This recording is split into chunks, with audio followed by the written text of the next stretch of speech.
Hola a todos y a todas.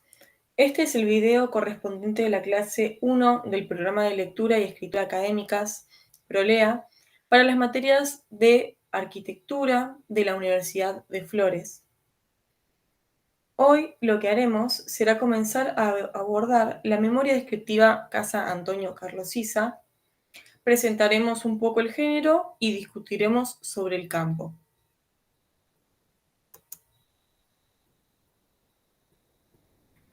Antes de adelantarnos a la lectura de la memoria en cuestión, debemos hacer una introducción sobre el arquitecto del proyecto, Álvaro Sisa, su obra arquitectónica y sobre algunos aspectos de las memorias descriptivas. Antes de avanzar sobre el texto, me parece importante que conozcamos un poco sobre el arquitecto y sobre la obra de la que se habla la memoria. Álvaro Sisa es un arquitecto de origen portugués que se formó en la Escuela de Bellas Artes de Oporto, Portugal. Tiene un gran prestigio internacional y se lo reconoce por el carácter artístico de sus obras, ya que logra incorporar al lenguaje racionalista su personal discurso expresivo.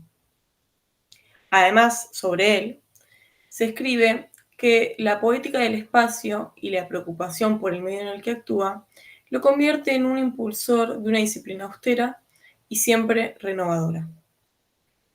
Además, se lo caracteriza por ser un trabajador constante que ha ejercido la docencia tanto dentro como fuera de su país. Sobre él se destaca la participación que ha tenido en las operaciones SALT-T de vivienda social en Portugal, pero también en otros concursos internacionales, trabajos que ha hecho para Venecia, La Haya, para Berlín Occidental y Macao. En ellos incorpora la problemática de la escala urbana. Quiero aclarar que estos fragmentos son tomados de una entrevista hecha para la revista Coam de Arquitectura entre los años de 1980 y 1989. La memoria que vamos a trabajar es Casa Antonio Carlos Sisa, la cual habla de las decisiones que tomó Álvaro Sisa a la hora de construir la casa para su hermano Antonio.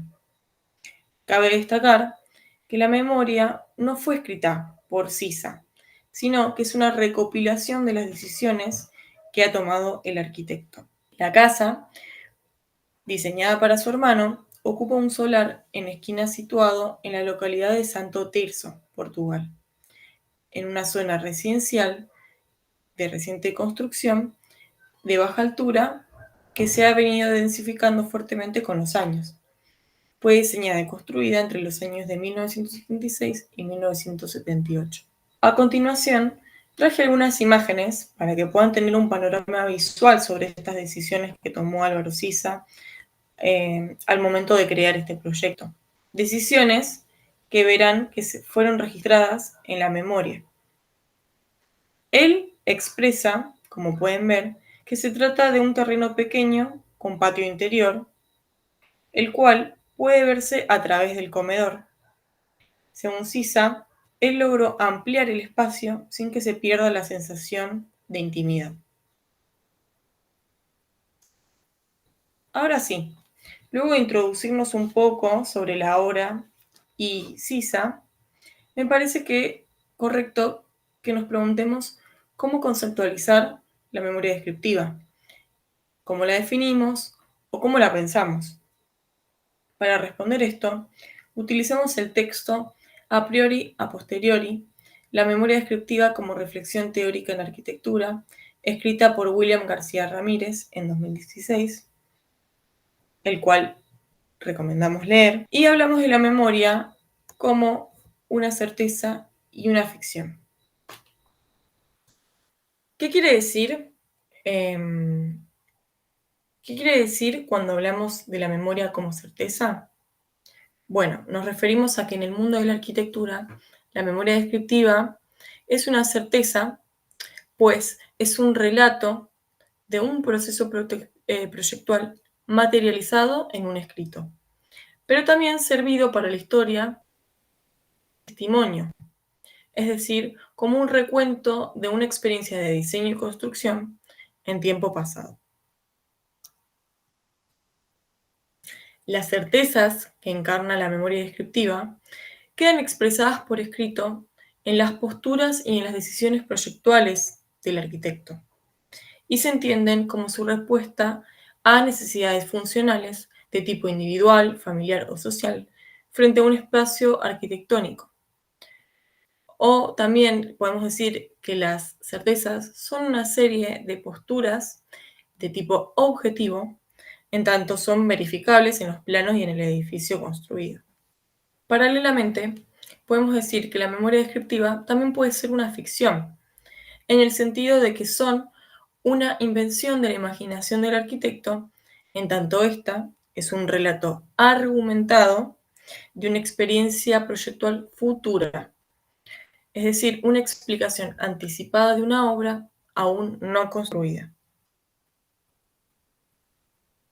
Las ficciones de la memoria descriptiva se expresan en las creencias subjetivas que cada arquitecto arrastra, fruto de su formación y experiencia, y que se manifiestan en sus posturas conceptuales, filosóficas, estéticas, etc., las cuales integra de diversos modos a su creación arquitectónica. Entonces, podemos decir que la memoria descriptiva tiene una condición paradójica entre ser certeza y ser ficción. Y esto tiene que ver con una característica propia de toda memoria descriptiva en arquitectura, la posibilidad de encarnar dos tipos de conocimiento a la vez.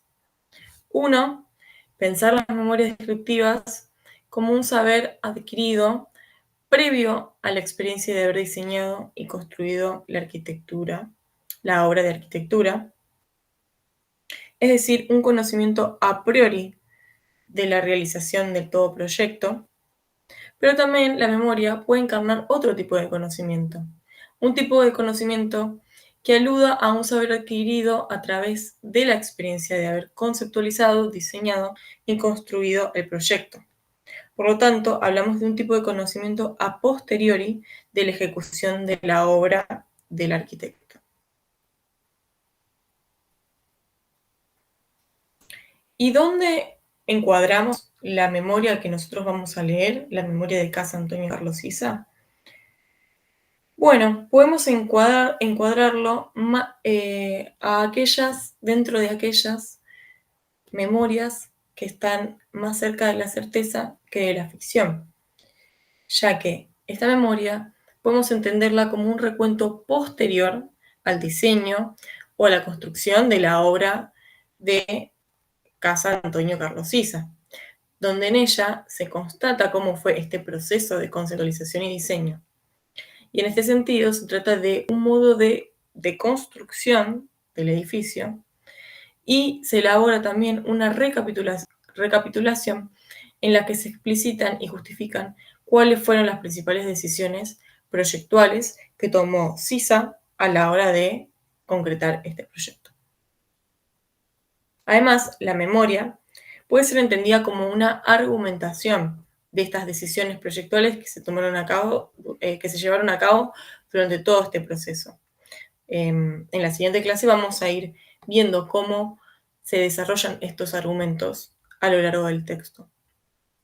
Además, este tipo de memoria también constituye una reflexión teórica y a la vez vamos a ver que funciona como un documento historiográfico en tanto se trata de una mirada reflexiva sobre los hechos ya consumados. ¿Cuál es el propósito social de la memoria descriptiva?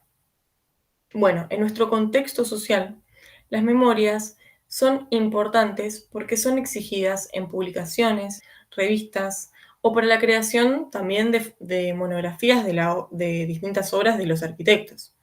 Pero especialmente son importantes porque en eventos de carácter público como concursos y bienales de arquitectura juegan un papel fundamental, específicamente un papel fundamental en la presentación de todo proyecto. Así que por eso nuestra insistencia a la hora de crear un programa que los acompañe y que les enseñe a producir este tipo de textos.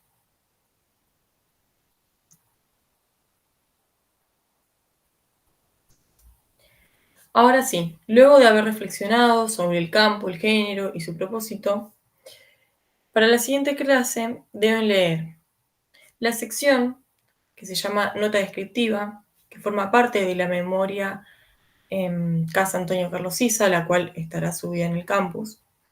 Pero también sugiero la lectura de la memoria completa Casa Antonio Carlos Sisa, para que puedan vincular lo que leamos con toda la memoria y podamos hacer una lectura más detallada.